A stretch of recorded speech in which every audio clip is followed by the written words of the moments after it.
এই জন্যই সৌদির উপর খুব বেশি আস্থা রাখতে পারি না।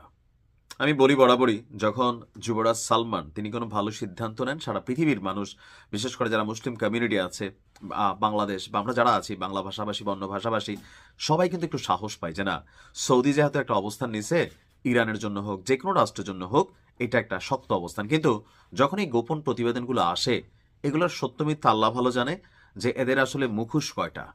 ভাবা যায় উপরে উপরে বলতেছে যে সৌদির মাটি, সৌদির আকাশ, সৌদির এরপরে হচ্ছে জলসীমা, কোনো কিছুই ইরানের বিরুদ্ধে ব্যবহার করতে দেবে না সৌদি। এমনকি তাদের দেশে থাকা যে সামরিক ঘাঁটিগুলো আছে সেগুলোকেও ব্যবহার করতে পারবে না মার্কিন যুক্তরাষ্ট্র। কিন্তু অপরদিকে যখন আমরা দেখি যে ওয়াশিংটনে এক গোপন বৈঠকে সৌদির প্রতিরক্ষা মন্ত্রী প্রিন্স খালিদ বিন সালমান তিনি একটা সতর্কবার্তা দিয়েছেন মার্কিন যুক্তরাষ্ট্রকে, অর্থাৎ ইরানের বিরুদ্ধে অভিযান যেন চালায়। কেন? তিনি বলছেন ট্রাম্প যদি ইরানের বিরুদ্ধে তার অভিযান সম্পন্ন না করেন তবে তেহরানের সরকার আরো শক্তিশালী হয়ে উঠবে। ভাবা যায় যে ভাই এখনো যদি সাইজ না করেন তাহলে এরা কিন্তু আরো বাইরা যাবে। আর ওই বৈঠকে উপস্থিত 4টি সূত্র এই তথ্য নিশ্চিত করেছে যে সৌদি উপর উপরে পানি ঢালতেছে, তলে দিয়া গাছের গোড়া কাটতেছে। আপনার সৌদি আরবের প্রকাশ্য অবস্থানে ঠিক উল্টো মেরুতে এই মন্তব্য, জনসম্মুখে তারা মানুষ যা শুনতে চায় তাই বললেও মাত্র 3 সপ্তাহ আগে সৌদি যুবরাজ মোহাম্মদ বিন সালমানের সাথে কথা হয়েছিল। আর সেই কথার পরপরই আমরা দেখলাম যে ভিন্ন এক বার্তা। সৌদি যুবরাজের ছোট ভাই এবং সবচেয়ে বিশ্বস্ত সহযোগী হচ্ছেন সৌদির এই প্রতিরক্ষা মন্ত্রী খালিদ বিন সালমান। আপনি বিষয়টাকে কিন্তু হালকাভাবে নেওয়ার সুযোগ নেই। এই লোককে প্রতিরক্ষা মন্ত্রী, যুবরাজের আপন ছোট ভাই। তার মানে দুই ভাই একসাথে বৈশা এক টেবিলে কথা বলে, একজনের জনগণের পক্ষে দেখায়, বক্তব্য দেয়, বিশ্বের আমরা যারা আছি তাদের ভক্তরক্ত দেখায়, আর তলে তলে সেইখানে গিয়ে ঘটছে অন্য ঘটনা। ইরান নিয়ে আলোচনা করতে সম্প্রতি ওয়াশিংটন সফরে গিয়েছেন এই সৌদি যুবরাজের ছোট ভাই, যিনি প্রতিরক্ষা মন্ত্রী।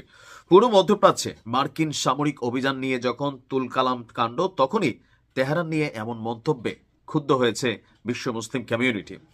উপসাগরীয় অঞ্চলে ট্রাম্পের যে বিশাল মার্কিন সামরিক শক্তি, হোয়াইট হাউসের কর্মকর্তারা জোর দিয়ে বলছেন যে এখনো চূড়ান্ত সিদ্ধান্ত হয়নি। ট্রাম্প সর্বোচ্চ চেষ্টা নাকি করছে কূটনৈতিক পথে হাঁটার। তবে এই মুহূর্তে এসে যখন সৌদির প্রতিরক্ষা মন্ত্রী খালিদ বিন মোহাম্মদ তিনি আপনার এমন মন্তব্য করেন, এটা নিয়ে খুবই ফুঁসে উঠেছে। হোয়াইট হাউসে দীর্ঘ বৈঠক করেছিল খালিদ বিন সালমান।